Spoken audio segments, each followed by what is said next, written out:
Muy buenas noches. A pesar del rescate, los indicadores de la economía española no han mostrado síntomas de recuperación esta semana. Ni la bolsa ni la prima de riesgo han exhibido alegría alguna por la noticia, que ha venido acompañada además de una rebaja en la calificación de la deuda española. A falta de datos sobre la línea de crédito, vamos a intentar comprender lo que significa ese rescate y especialmente en qué lo notaremos los ciudadanos. De momento, los otros países rescatados han pedido un tratamiento equivalente y los dirigentes europeos aseguran que no acabará con los recortes y agravará el déficit público. La sombra de los rescates se cierne sobre Europa. El primer país intervenido fue Grecia, primero en 2010 y posteriormente en marzo de este año. Entre los dos rescates recibió un préstamo de 240.000 millones de euros. Después, a finales de 2010, fue rescatada Irlanda con 85.000 millones. En mayo de 2011, Europa intervino Portugal y le prestó casi 80.000 millones de euros. Y ahora sabemos que también habrá rescate en España, con un préstamo para sus bancos de hasta 100.000 millones de euros. Sin embargo, aún es difícil saber qué consecuencias tendrá para los ciudadanos.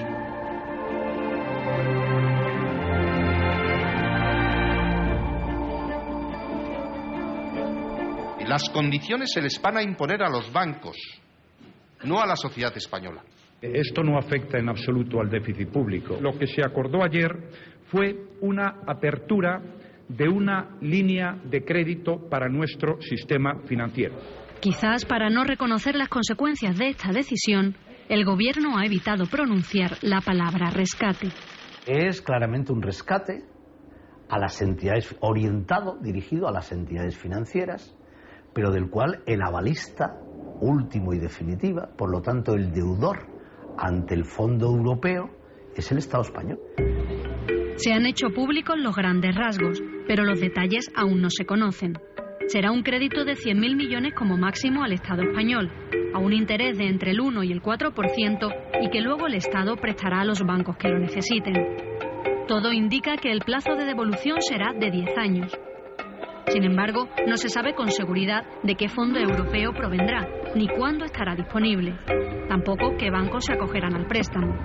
Todo está por negociarse y se plasmará en un memorándum entre el Gobierno español y las autoridades europeas.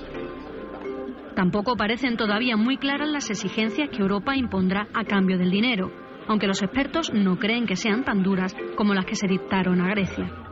Primero, no es un rescate del país, es un rescate en estos momentos de su sistema financiero, de la parte del sistema financiero que está teniendo algunas dificultades o dificultades importantes, ¿no?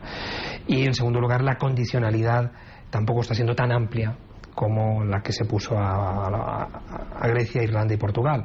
Tiene condicionalidad sobre los bancos que van a participar de este programa y lógicamente tiene unos costes para el Estado y vamos a estar vigilados en materia macroeconómica y fiscal, ¿no? Y tendremos que cumplir. Bruselas nos va a obligar a una formulación presupuestaria no bienal, no cada 2 años, sino 2 veces al año, y va a vigilar escrupulosamente el cumplimiento de ese presupuesto. Con lo cual ya tenemos una posición en política económica interna muy débil. Los principales líderes europeos han dejado claro que España tendrá que hacer una reforma del sistema bancario, despidos y cierre de oficinas. Pero también que tendrá que continuar con las reformas estructurales, con más recortes. En concreto, han apuntado a la subida del IVA y a retrasar aún más la edad de jubilación. El préstamo se entrega por plazos y si las cuentas no cuadran, si el déficit público se pasa del 5,3% este mismo año, no habrá dinero. En los próximos meses es probable que tengamos que ver, ante la evidencia de que podamos desviarnos del déficit público y las exigencias de los europeos, vamos probablemente a ver subidas de impuestos. Yo creo que el IVA probablemente suba y probablemente algún recorte adicional en los gastos, sin duda. Y precisamente el déficit público será además más difícil de cumplir porque a pesar de que el presidente del Gobierno lo ha negado reiteradamente, el crédito afectará a las cuentas públicas, a la diferencia entre gastos e ingresos del Estado. Eurostat, la Oficina Estadística Europea, ha hecho público que el préstamo incrementará la deuda pública y el déficit. Por eso habrá que recortar más para hacer balance. Y por eso las agencias de calificación han vuelto a rebajar esta semana la nota de la deuda española. Con todo lo que ha pasado en los últimos años, que los déficits públicos importantes de nuestro país, y crecimiento que va a haber por el lado del FROB y por el lado del sector financiero, que puede ser el 8 o el 9 del Producto Interior Bruto, pues nuestra deuda pública se puede situar en un par de años por encima del 90%, ¿no? Del Producto Interior Bruto, lo cual es un elemento que debemos vigilar y preocuparnos, ¿no? Todo puede agravarse aún si los bancos no consiguen en el futuro devolver al Estado el dinero que pidan ahora. Aún no se sabe si el dinero les llegará como créditos o como participaciones públicas que luego habría que vender. Y es que tampoco se conoce aún la situación real de las entidades financieras en España. Aquellas que tienen una estructura financiera aceptable, pues van a conseguir con ello un respiro en su liquidez y una forma de tapar su agujero más rápida. Por lo tanto, esas entidades la van a devolver. Evidentemente que lo van a devolver. Es un plazo largo el que se prevé, es un tipo de interés aceptable. El problema es cuántas tenemos en situación de no poder devolverlo. ¿Cuántas están en situación, llamémosle a las cosas por su nombre, de insolvencia? En Europa, muchos países han acudido en los últimos años en ayuda de sus bancos. Desde Alemania hasta Reino Unido, pasando por Francia, Holanda, España o Austria, han inyectado dinero o nacionalizado entidades privadas. Además, la Unión Europea ha creado un fondo de rescate de 750.000 millones de euros hasta 2013 y otro mecanismo de ayuda a partir de esa fecha. Pero España se enfrenta a un rescate de los bancos que puede ser masivo y que, según todos los expertos, llega demasiado tarde. Se hicieron 4 reformas del sistema financiero, 2 por el gobierno del señor Zapatero y 2 en solo 6 meses por el gobierno del señor Rajoy. Bueno, con 4 reformas financieras en apenas 2 años, que tengamos que acudir al Fondo Europeo para rescatar nuestro sistema financiero, es la prueba del 9 de que las 2 reformas han sido un absoluto fracaso. A pesar de las continuas declaraciones gubernamentales sobre la fortaleza del sistema financiero español, los bancos y cajas españoles no han podido soportar su peligrosa exposición al ladrillo. Pero la falta de información ha sido lo habitual, y hoy 2 empresas extranjeras son las encargadas de hacer una auditoría a la banca española. Por otra parte, surge el debate de si merece la pena salvar todas las entidades o sería más barato que alguna desapareciera. Además, muchas voces piden que se depuren responsabilidades. No nos puede gustar mucho el que se haga una cierta socialización de pérdidas. Lo que ahora hay que hacer es combinarlo con otras medidas, como exigencia de responsabilidades, como, que lógicamente los accionistas y tenedores de bonos sientan el impacto, un control de las remuneraciones en las entidades, que las entidades cumplan con los objetivos que se les ponga y que por tanto podamos tener un mejor sistema financiero dentro de unos años, por si el Estado pone capital en él, pues pueda recuperarlo. Porque, de hecho, lo que se consigue con las inyecciones de dinero público en los bancos privados es convertir deuda privada, la que tenían los bancos, en deuda pública del Estado, de todos los ciudadanos. La semana pasada, cada español vivo, es decir, niños y ancianos, mujeres y hombres, profesores de universidad y trabajadores del sector servicios y de la limpieza de las grandes urbes. Todos debíamos 500 euros por habitante. Si nos dan 100.000 millones, debemos 2.000 euros por habitante. En este sentido, el rescate a España es más pequeño en términos relativos y bastante diferente al de Grecia o Portugal, que tienen graves problemas en sus cuentas públicas. Es más parecido, según los expertos, al de Irlanda. Irlanda acudió, como quería acudir nuestro ministro Guindos cuando se usó lo de Bankia, el dinero que haga falta, y sacaron de las arcas públicas todo el dinero para salvar a sus bancos. Hasta que llegaron hasta el 32% de su Producto Interior Bruto. Y entonces, cuando le habían dado todo ese dinero a la banca, pues descubrieron que lo que necesitaba era un rescate del país. En cualquier caso, los economistas coinciden en que con este rescate se demuestra un cambio de rumbo en Europa, que quizás piensa que las intervenciones anteriores no garantizan una salida a la crisis. No sé si es por eso, porque ellos hayan cambiado la visión, Europa, aunque yo creo que también soy algo más optimista, que se están dando cuenta que la hoja de ruta austeridad y látigo no está funcionando. Y creo que se han dado cuenta que ya nos hemos acercado varias veces al precipicio. Es una situación muy tensa que está afectando ya a dos economías grandes como España e Italia, y que hay que cambiar la hoja de ruta. Pero se cambia muy lentamente. La prueba de que ahora estemos diciendo que Grecia se tiene que ir no es el fracaso de la política de ajuste de la Unión Europea. ¿No se había podido establecer otro sistema combinando ajuste y crecimiento, siendo razonables? Países como Grecia o Portugal demandan que las condiciones de su rescate se acerquen a las de España. Pero tampoco aquí se garantiza que con el préstamo nuestro país salga de la crisis. Ya han advertido que no supondrá un impulso inmediato al crédito a empresas y familias. Y la prima de riesgo ha seguido subiendo esta semana. Muchos creen que la solución pasa por una mayor integración europea, una verdadera unión monetaria y una unión bancaria, donde el Banco Central Europeo pueda acudir en auxilio de los países. Una unión bancaria con una única autoridad, con la posibilidad, que todos estamos esperando, de declarar a determinadas entidades financieras insolventes y por tanto proceder a su liquidación, ordenada, pero liquidación, y una unión bancaria que permita, evidentemente, hacer de banco de bancos. Mientras tanto, todas las miradas se dirigen ahora hacia Italia, un país estancado que tiene una deuda pública del 120% de su Producto Interior Bruto y cuya prima de riesgo sube como la espuma. Y por supuesto, hacia Grecia. Del resultado de las elecciones de mañana dependerá quizás que se renegocien las condiciones de su rescate. Y de ello dependerá también, probablemente, el futuro de Europa.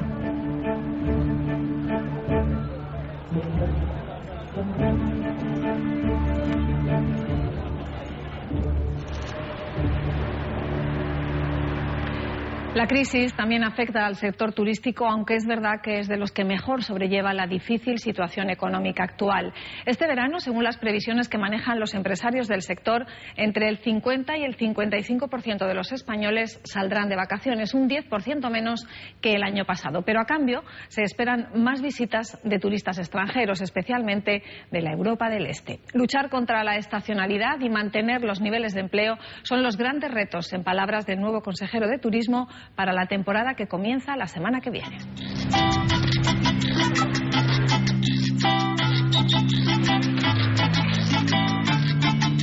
Los distintos gremios que trabajan en el turismo, nuestra principal fuente de ingresos, están poniendo a punto sus herramientas. Comienza la temporada alta y nos jugamos mucho, en riqueza, en empleo y en imagen.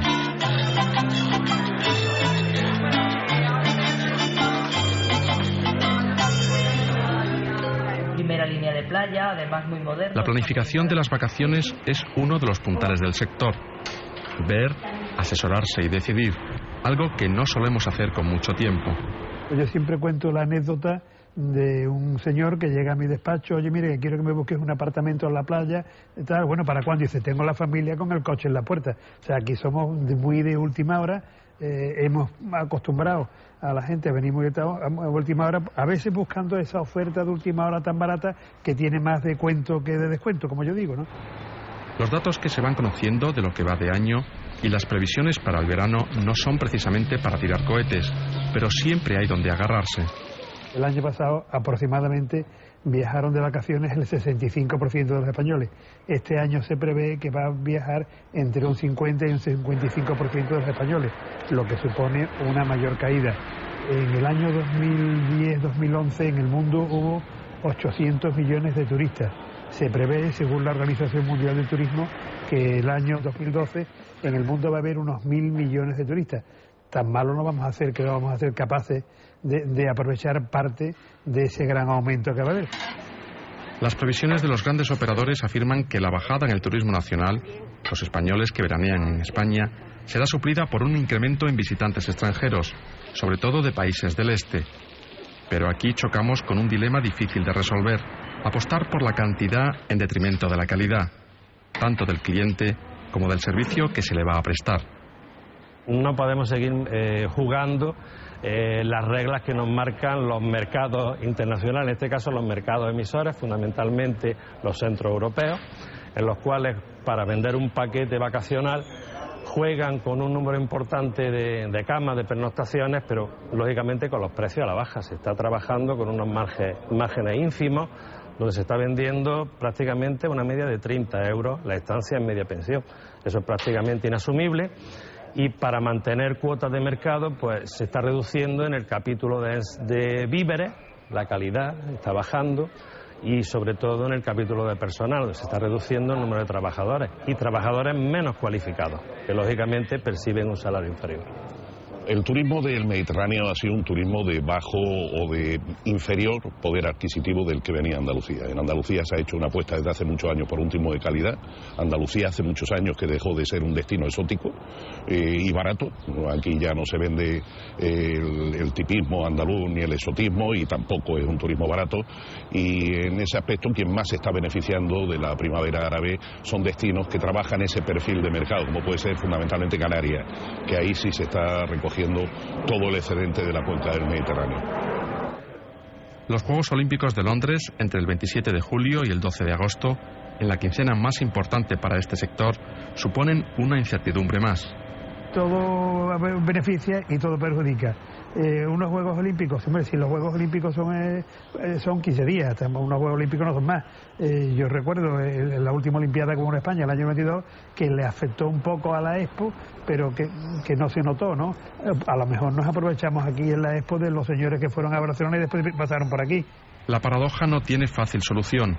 Apostar por el volumen y bajar el precio para salvar la temporada tiene unos evidentes riesgos a largo plazo. Aparte de la imagen y la marca, los trabajadores pueden llevar la peor parte. Por ello, desde los colectivos implicados se pide apostar por la llegada de un turismo de calidad. Pero atraerlo y fidelizarlo no es tarea fácil. Y para eso es muy importante que el trabajo esté formado. Se cumplan los convenios colectivos. Si está de alta 8 horas, trabaja 8 horas, no 10 o 12. Y en muchos casos estamos observando que hay un aumento de la economía sumergida. También hay trabajadores que se contratan 4 horas en el mejor de los casos, y luego trabajan 8 y 10. Lógicamente esto repercute en la mala calidad del servicio.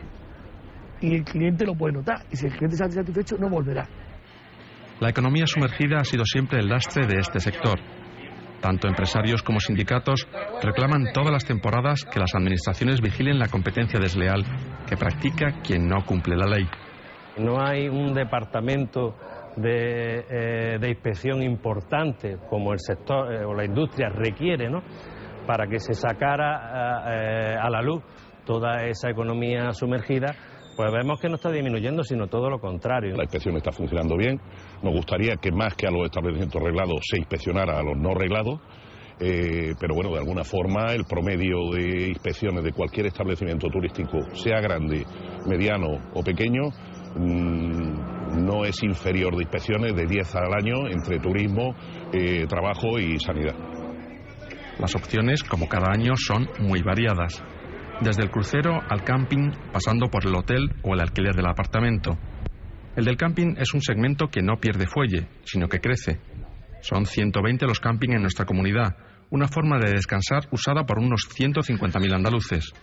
Ahora están trabajando para mejorar su imagen y para recuperar el consumo interno en sus propias instalaciones. El campista no renunciará a ir de camping, pero sí que se aprieta un poquito el cinturón. Entonces, en vez de tomarse 4 cervecitas por día, tomará una. Y en vez de comer todos los días en el restaurante, pues como una a la semana, y en fin, ha bajado bastante. Cuando empezó la crisis, todo el mundo preguntaba, oye, ahora la gente de los cambios estaréis muy contentos, ¿no? Crisis, cambio más barato, y digo, ¿por qué? Tenemos ni más ni menos que los mismos de siempre. Hay de todo. El campista te puede encontrar al adolescente en sus primeros viajes solos, te puedes encontrar a las familias completas, o te puedes encontrar al empresario que con su autocaravana viene haciendo ruta desde Alemania, por ejemplo. El alquiler del apartamento o la casa en la playa o en el interior es una opción cada vez más demandada. Los precios también están aquí a la baja, pero en este sector, y sobre todo en las reservas por Internet, siguen pululando los timadores. Hay estafadores que se están dedicando a poner chollos en Internet de alquiler, casas mejor que están en 1.500, en 2.000 euros, la ponen a lo mejor en 400 euros, en 300, y te piden por adelantado una señal. Llega la señal y te mandan a cualquier sitio que no existe la inmobiliaria o que esa inmobiliaria no sabe de ese señor, ¿no? Entonces, cuidadito con esto, ¿no? Está pasando muchísimo. Llevamos como 6 meses padeciendo este tema, se está denunciando, pero es difícil de coger, ¿no? Aunque el alquiler sea por un par de semanas, conviene que las dos partes dejen constancia por escrito. Aunque sea un día, yo lo haría. Al final es un contrato entre dos partes, un acuerdo que hay que plasmarlo en un papel, ¿no? Imagínense que se estropea la lavadora en ese día precisamente que yo voy a estar allí. ¿Quién paga ese arreglo? Mucha gente confunde también la fianza con el pago del último mes. La fianza no es para pagar un mes. La fianza es por si se deja algo que arreglar, alguna cosa que se ha estropeado. Son muchos detallitos que nadie se va a volver pobre o se va a poner rico por un tema de esto, pero sí te va a doler mucho la cabeza. Tenemos que planificar y prever buscando y dejándonos asesorar para que las vacaciones no dejen de ser tiempo de descanso. Pero mientras nos vamos de vacaciones, más de 250.000 andaluces están trabajando en los meses de más intensidad y carga laboral. Andalucía compite con Cataluña en la península como destino de calidad de millones de visitantes. En una economía global y en este sector tan maduro, la profesionalidad, la formación del empleado y la vista puesta en el medio y largo plazo por parte del empresario se antojan vitales para conservar nuestro turismo.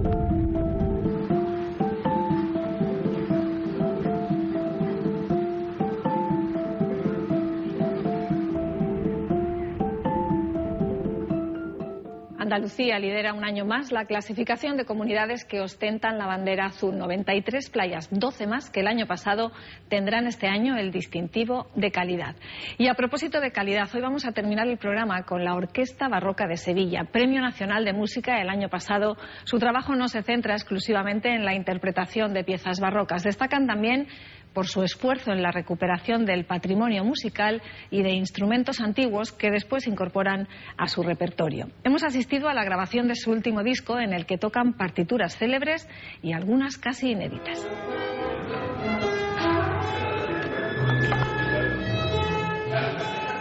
Soy profesor del conservatorio y era amigo de Ventura Rico, que es el fundador de la orquesta, y un día se le ocurrió crear una orquesta barroca, al igual que se estaba haciendo en Europa, ¿no? Pues formar una orquesta con gente de aquí de Sevilla y de España que él conocía. Y nada, surgió la idea hace 17 años, dimos nuestro primer concierto en Alacena y hasta ahora. La Orquesta Barroca de Sevilla es básicamente una orquesta con instrumentos originales, como las que hay en muchos países europeos. ¿Y qué significa esto? Pues es una orquesta que básicamente se propone recuperar la música con el mayor número de elementos posibles de cómo fue concebida en aquella época.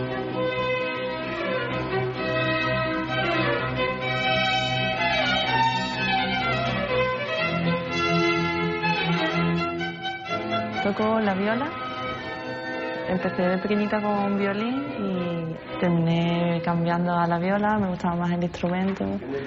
Es un poco más grande, la afinación también es diferente y el papel que hacemos dentro de la orquesta también es diferente a la de los violines. Los violines es más melodía, un poco más representativo, y nosotros estamos ahí en el entramado intermedio siempre. A mí me gusta mucho porque siempre estás te sientes como ayudando a los demás a que puedan resaltar. En la orquesta toco el contrabajo, aunque no soy contrabajista de formación, aparte de tener funciones también en la organización de la orquesta, ¿no?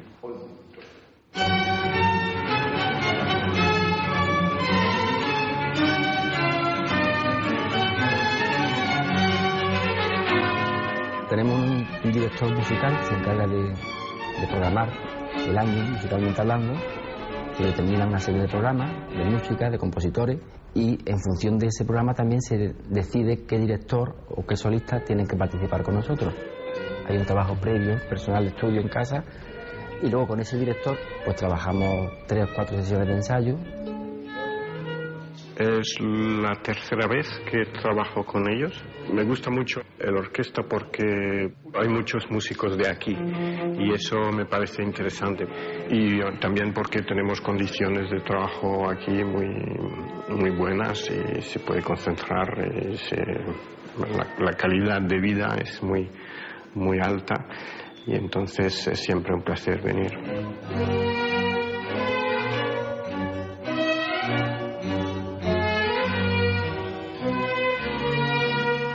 Nuestra filosofía es hacer buena música con buenos músicos. Entonces intentamos vivir nuestra vida profesional lo más ricamente posible a través de la orquesta. Entonces, una de nuestras características es que no tenemos un director fijo, sino que invitamos directores, si a mí nos gusta. Las grandes figuras de nuestro mundo han pasado por esta orquesta. Hemos sido una puerta abierta a los grandes maestros y a los grandes solistas, ¿no?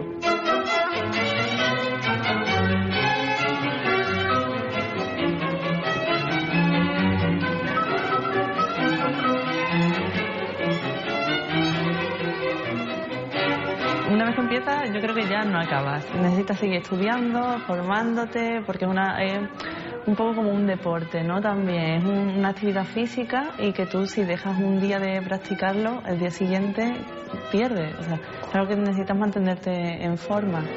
Y eso es dedicación prácticamente, pues, unas 6 horas al día.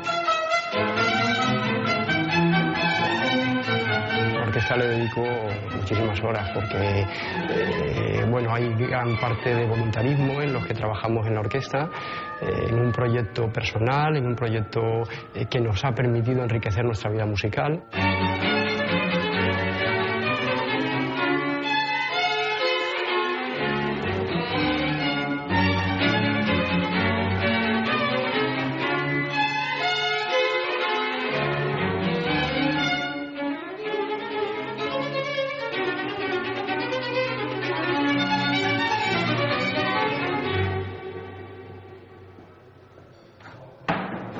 Los días de ensayo entramos por la mañana, descanso para comer por la tarde, terminamos a las 8:30, 9 y para casa y al día siguiente lo mismo. Si no, terminamos conociéndonos todos porque siempre coincidimos tocando en un sitio o en otro. Tú estás trabajando muy intensamente con un grupo de gente, eso se acaba, cada uno vuelve a sus vidas normales y después volver a encontrarte con esa gente, a lo mejor dentro de un tiempo, pues la verdad es que da alegría.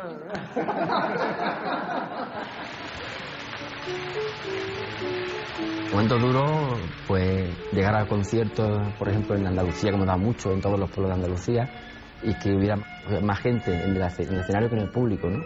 Entonces, muchas horas de autobús, muchas horas de ensayo, intentando adquirir un nivel alto, y luego digamos que la recompensa del concierto pues a veces no era la deseada, ¿no? Y quizás ha sido necesario pasar por ese plazo de trabajarnos los sitios más difíciles para llegar a donde estamos ahora, ¿no?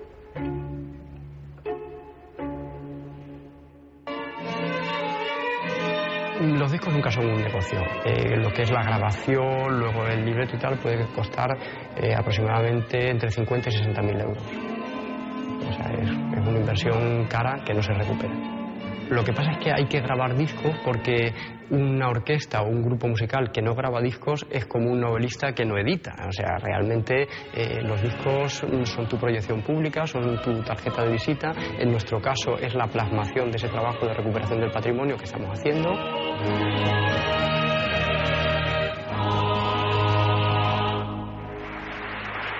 El público es absolutamente entregado.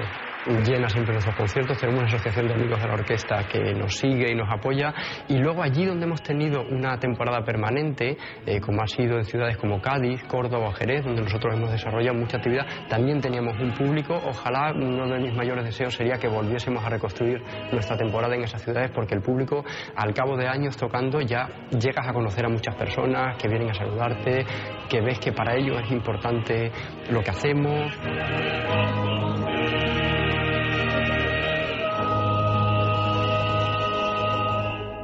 Y cuando vamos a grandes ciudades como Madrid, Barcelona, también de París, que hemos ido a Suiza, cuando muchos gira en el extranjero, sobre todo en el extranjero, hay que decirlo, hay un respeto enorme por la música clásica, fruto de la tradición que tienen, que llevan esa ventaja.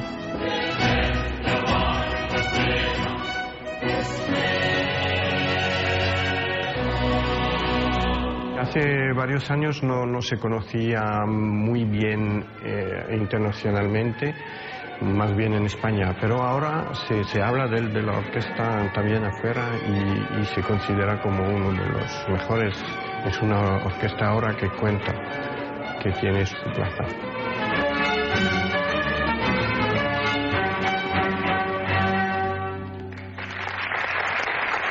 Yo creo que la música no deja de ser un vehículo cultural, una forma de expresión que hace feliz a la gente, ¿no?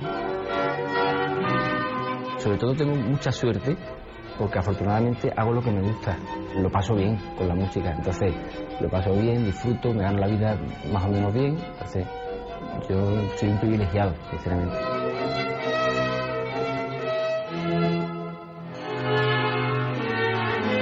Para mí es algo que ha dado sentido a mi vida, de alguna manera, que me ha acompañado siempre y me ha dado muchísimas satisfacciones.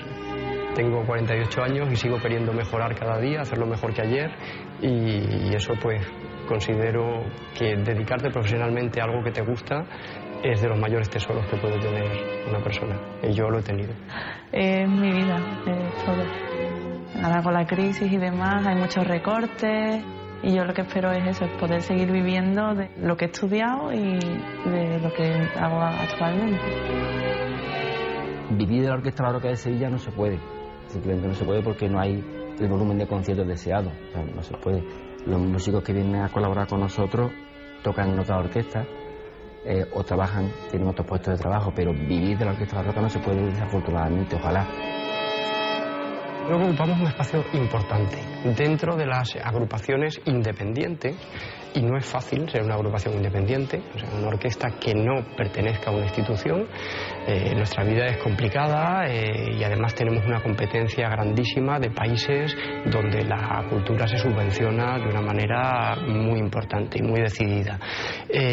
Pero yo creo que ocupamos un lugar importante porque hacemos un trabajo, sobre todo en la recuperación de patrimonio, que debe ser hecho.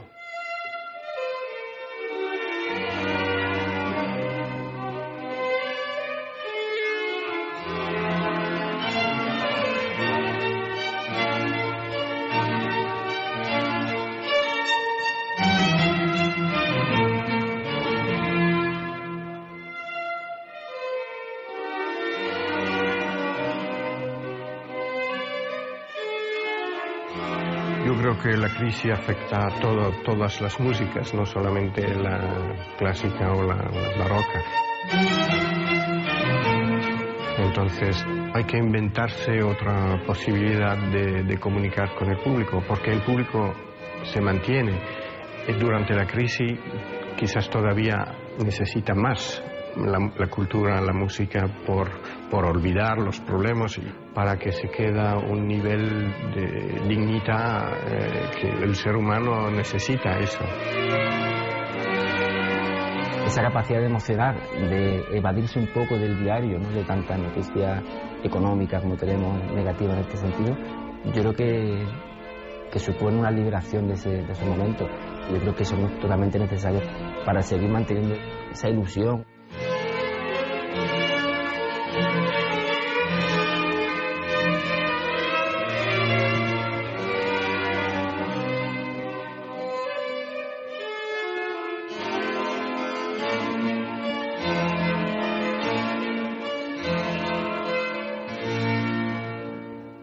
Música clásica para combatir los sobresaltos de la crisis. No es mala forma de terminar. Además, el próximo jueves se celebra en esta Europa tan convulsa el Día de la Música.